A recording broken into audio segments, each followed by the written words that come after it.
India-China standoff continues for more than 2 months in eastern Ladakh. Both sides have suffered fatalities, but China has still not agreed to restore status quo ante. Prime Minister Modi visited Leh and said era of expansionism is over, but he did not name China. To understand the complexity of the situation, how the things are panning out, and how the Sino-India relations will go on from here, we have got Dr. Avinash Godbole. He is an assistant professor of international politics at Jindal Global University. He has done extensive research on China and has written extensively in many national and international journals. Welcome, Dr. Avinash Godbole, to our program. Thank you. Pleasure to be here. Thanks a lot. Avinash, we all know how the things are panning out. But what was the most surprising element in the last 2 months has been, of late, the visit of Prime Minister Modi to Leh. And he said the era of expansionism is over. So, how do you see his statement and why he did not name China? विस्तारवाद का युग समाप्त हो चुका है। ये युग विकासवाद का है। Well, see, he has mentioned expansionism even previously. In Japan in 2014, when he visited on his first visit as Prime Minister, he spoke on Vistarvad Virudh Vikasvad, means expansionism versus developmentalism in presence of Shinzo Abe. And that pitch continues. And I think there were also one or two speeches during the campaign in 2014. He had made similar statements. So it's a continuation from that India's Asia should not be controlled by China or by anyone else. But at the same time, despite him not mentioning China, we know that which country is the target address audience of his address, and where is the message that targeted is as. So many of India's policies previously have also been around that. The entire discourse around the concept of Indo-Pacific and the development of quadrilateral consultations have been around the idea that Asian space should be a rules-based order, also inclusive order, which has been a cornerstone of India's policy. So not mentioning of China should not make a major difference at this point in time.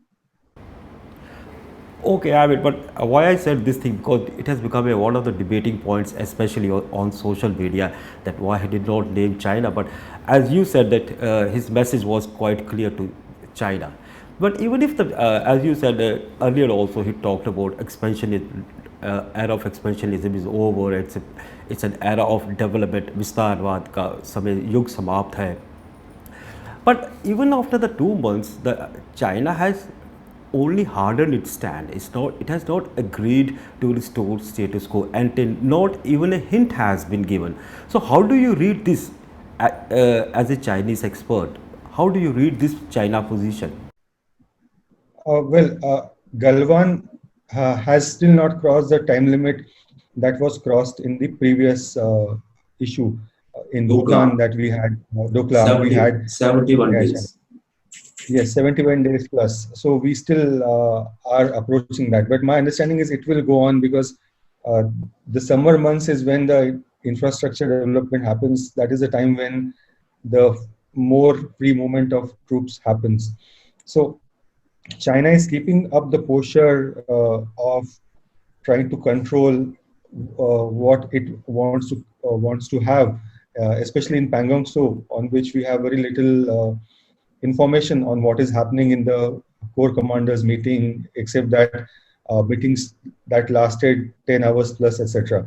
So it's true that China is keeping a very hard posture on that. And it again looks like a part of a strategy where China takes 2 steps forward and then appears to bargain and say that we are moving 1 step back. So I think the hard posture will remain. And I think it will take maybe about 2 to 3 weeks more, looking at how Chinese have done their negotiations in the past for us to have any conclusion. I'm sure we will cross the 72-day limit. Let me rephrase it. I believe that we will cross the 72 days. Nobody can be sure of anything actually. Okay, yeah.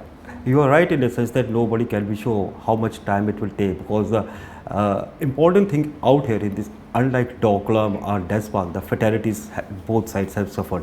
It would factor into their hardened position. This is my understanding of the situation. Now, when PM talked about expansionism, it was a clear statement aimed at China, and it does reflect the realities of the situation which we are witnessing now. So, in your earlier talk also you have talked about expansionism, which is becoming a major cornerstone of the communist Chinese Communist Party (CCP). So, if the Galwan move or other moves that China is making is a part of the new nationalism which is being manufactured in China, as you have said. Uh, so that becomes slightly different actually. That's why there is a reason to believe that while Galwan is an expansionist move by China, it is still not a nationalism-driven incident. Uh, the hardening of posture would continue based on the nature of infrastructure, local infrastructure negotiations, and the processes that were there between India and China. If it was a domestic audience driven messaging, then Chinese media would have spoken more openly about it to their people. They would have perhaps released the numbers of the casualties of the PLA to their people if India was the target of the Chinese nationalism. But India historically has not been the target of Chinese nationalism. Chinese nationalism has been based on the wrongs that were done to China in the history. So Japan remains one of the number one targets, uh, rather the principal target of the history of history-based Chinese nationalism. India is not. So this is a assertive posture for sure, expansionist posture for sure, but it is still not catering to the nationalistic audience in China. It also might backfire if China uses this instance as a nationalistic tone for its domestic audience, primarily because the people are aware that China's image in the world is disturbed, is not quite favorable as it was before the coronavirus crisis. Everyone is aware that coronavirus emerged inside China, and that their image is still kind of damaged because of the coronavirus. So on top of that, if they push for this India-China border crisis as a victim to the Chinese people, then it might backfire because Chinese leadership is very smart in that sense in the way they use their nationalism. Okay, but okay, I understand that this nationalism thing is not coming into play in the Galwan and the Pangso Lake episode, what we are witnessing here in India. But when I was listening to your talk, this was a very important statement you made, that it could be a message to its neighbor like Vietnam, South Korea, and Japan also to a certain extent, that if we can take on our very large neighbor like India, then we can also have it can it was a strong signal to these nations. So was the move coordinated in such a manner within this matrix? It is possible. It is possible that the smaller neighbors with whom China has territorial issues in the South China Sea and the East China Sea, they are also one of the targets of messaging. And what China has done in that part of the world is also to gradually break down the multilateral system, a multilateral process in the form of ASEAN, and reduce any role that ASEAN might have in addressing the South China Sea concerns. China has always argued that all the disputes are to be negotiated one-on-one between China and the other country. So they have broken down a multilateral process in that.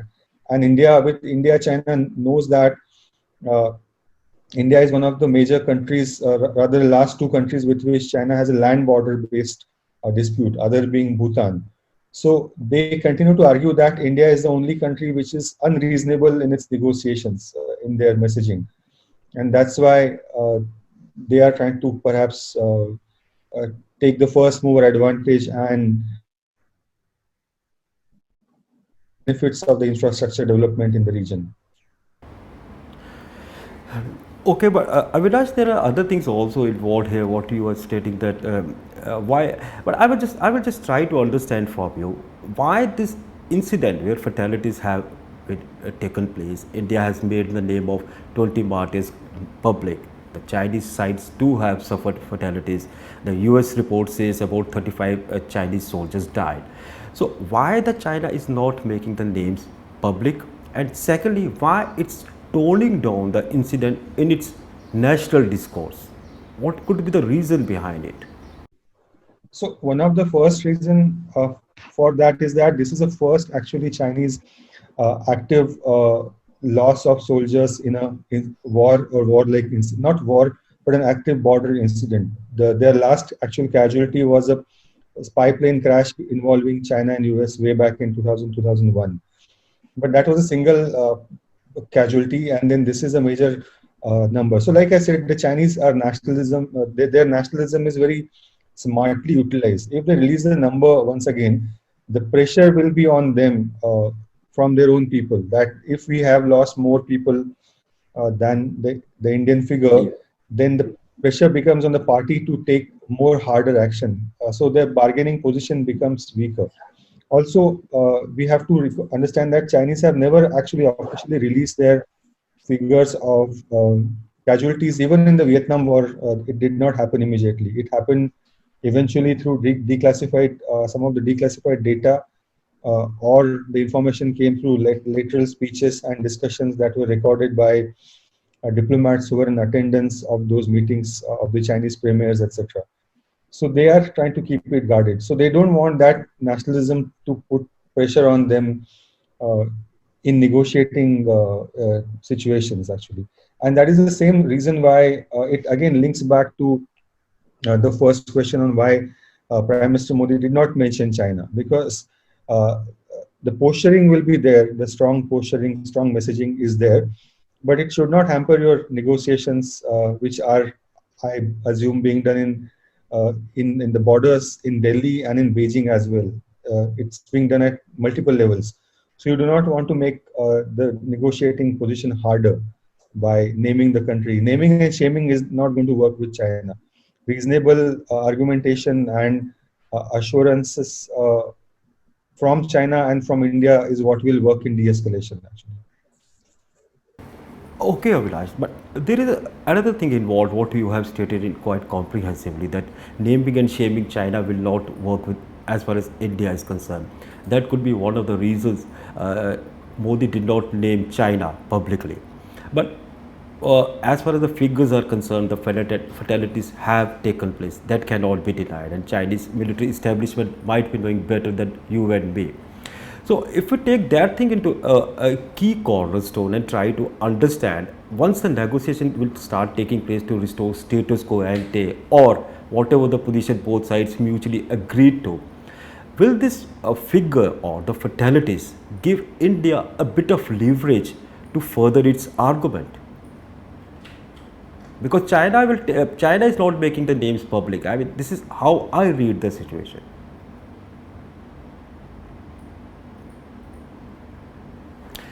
I'm just trying to understand from you. The China is not naming the fatalities public.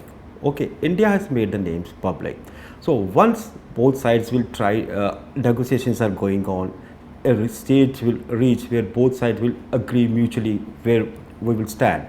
So this fatalities figure, can India leverage to its advantage as far as the deliberations are concerned?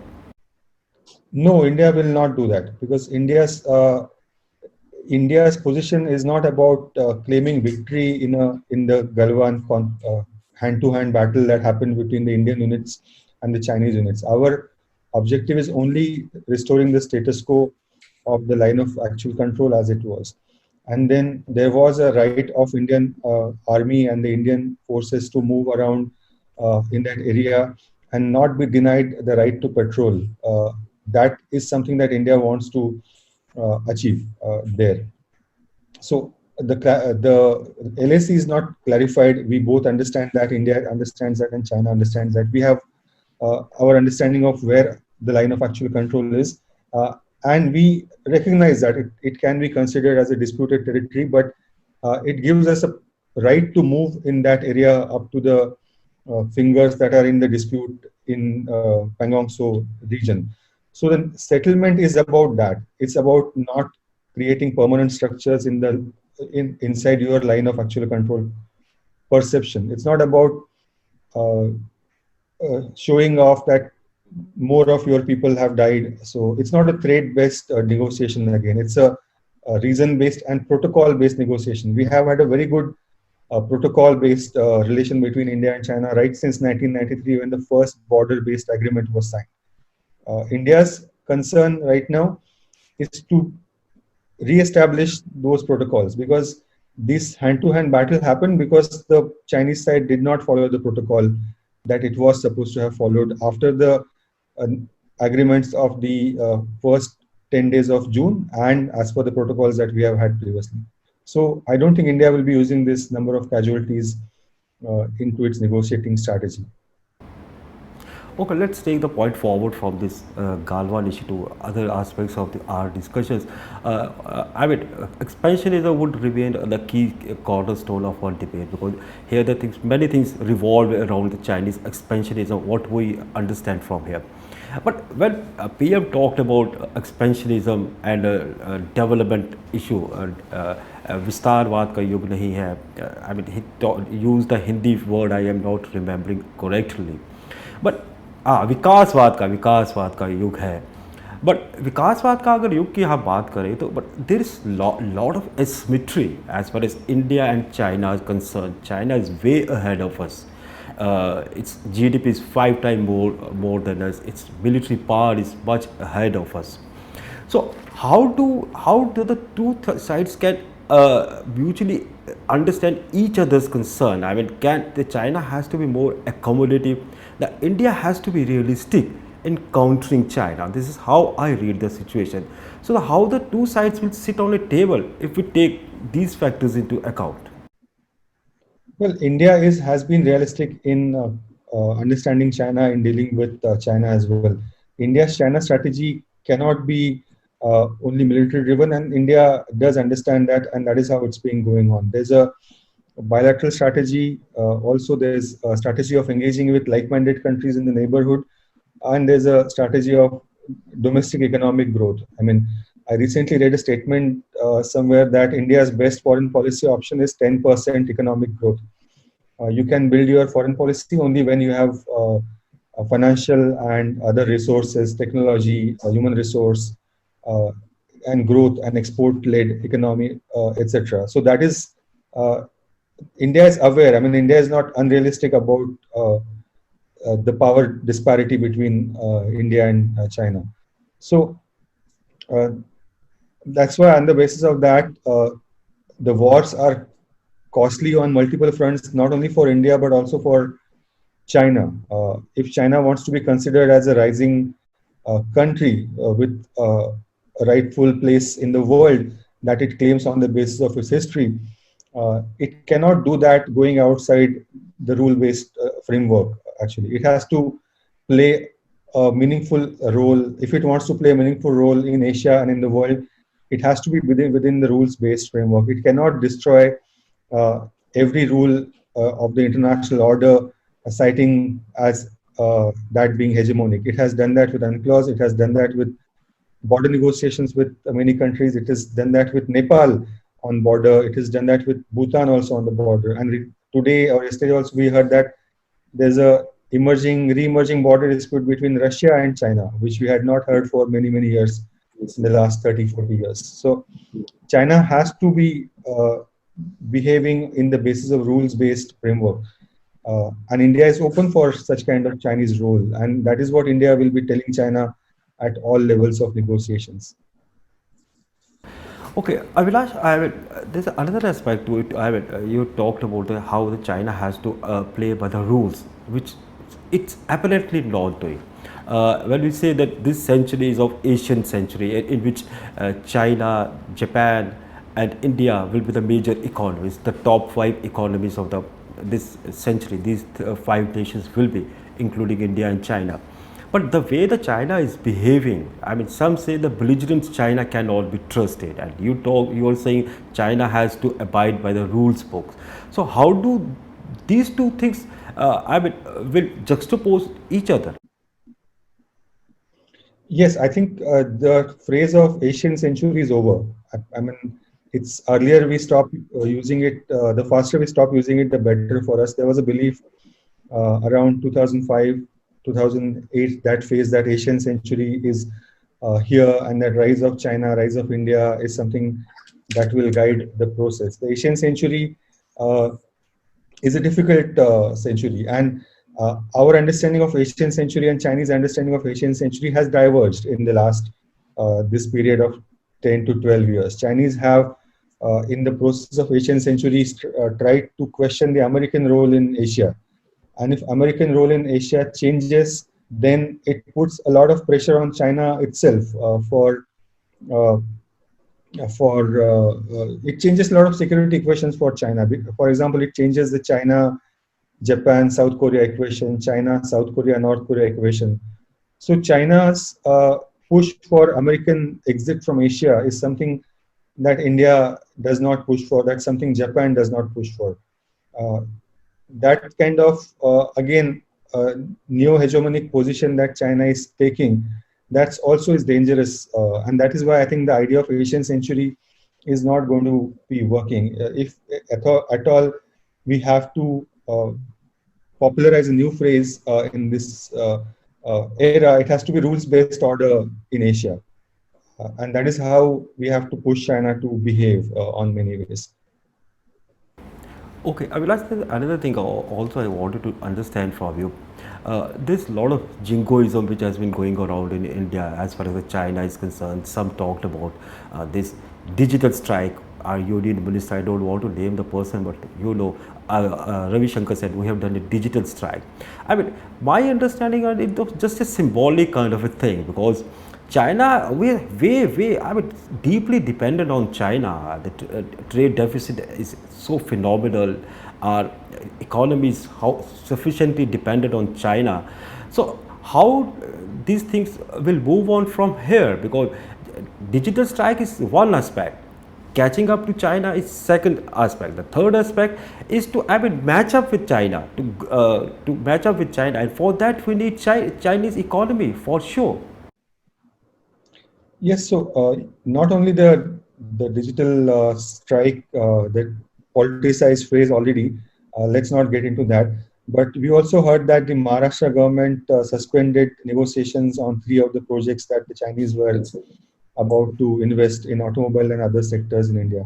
But the messaging from India is actually consistent and clear that uh, you cannot expand economic engagement with China while China violates the trust-based processes that have been developed painstakingly over the last 20, 25 years.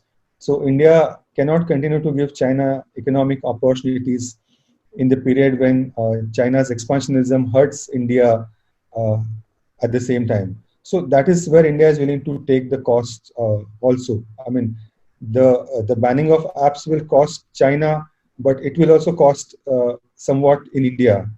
In my opinion, it will cost jobs in India. It will cost uh, IT level jobs. It will cost developmental jobs, especially among the younger population which needs jobs.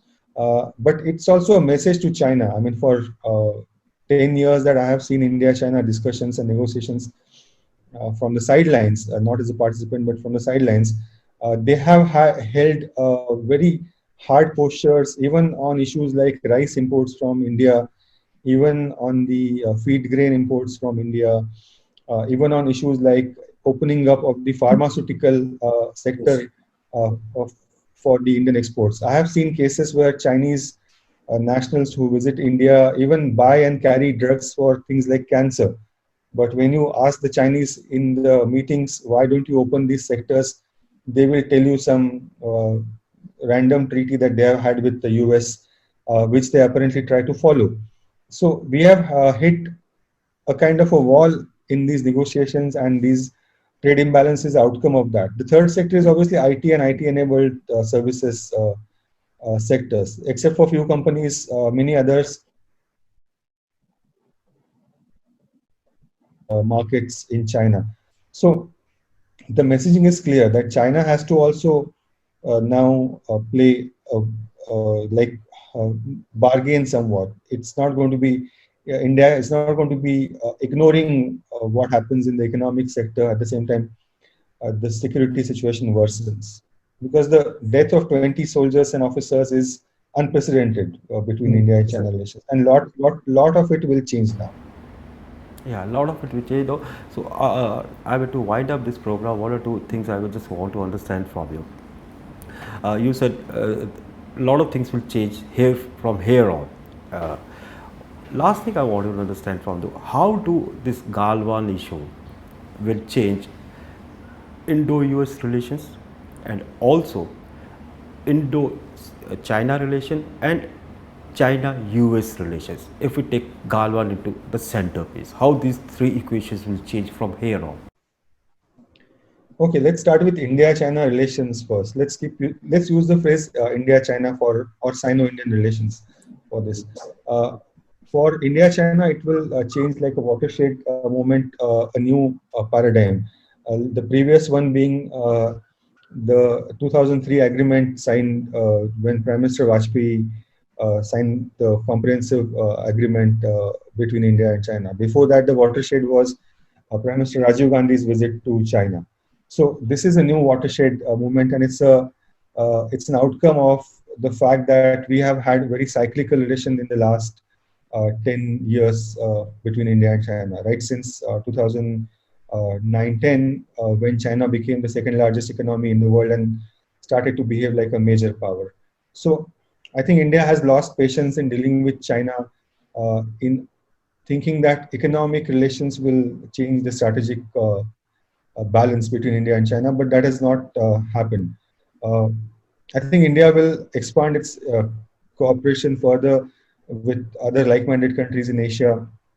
We will see more pronounced possibility of more pronounced action on the quadrilateral negotiations. At the same time, Australia also, you might have observed in the last 3 to 4 months, it has become more proactive in dealing with China, which it was not in some of the previous years.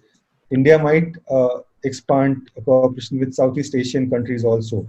So that is also something that will change. But the biggest thing that has to change in India-China relations is the economic relations. And I will wait for that to happen for the Prime Minister to announce something on that front for concrete IT-based development or research and development-based growth in India and manufacturing-based growth in India, and also education and research-based growth, which is something has been the foundation of China's power today. As far as India-US relations on this are concerned, we might see the expansion of the defense cooperation agreements on the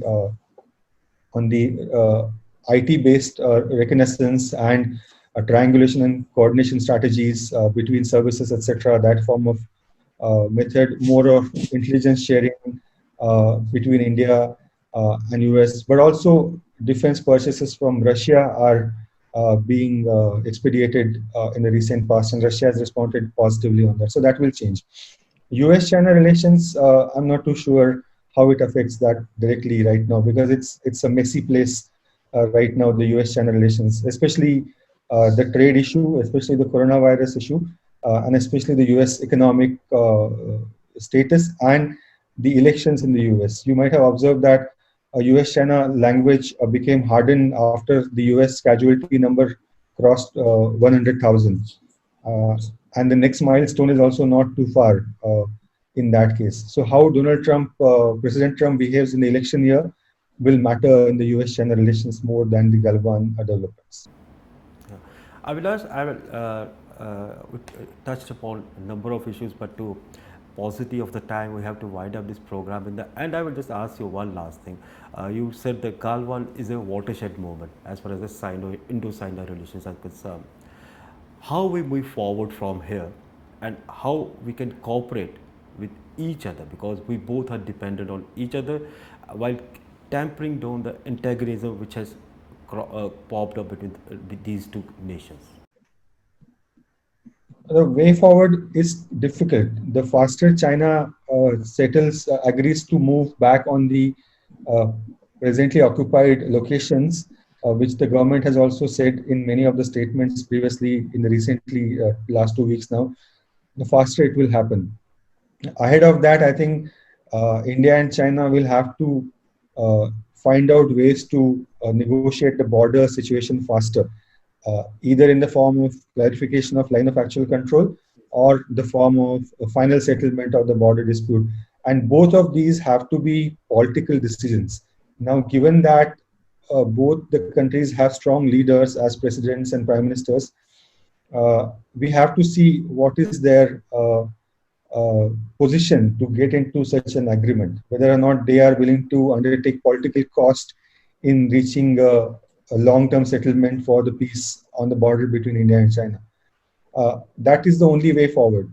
Expanding the clarification process of the line of actual control, or if that is not happening, then look for settlement of the India-China border questions conclusively in one way or the other.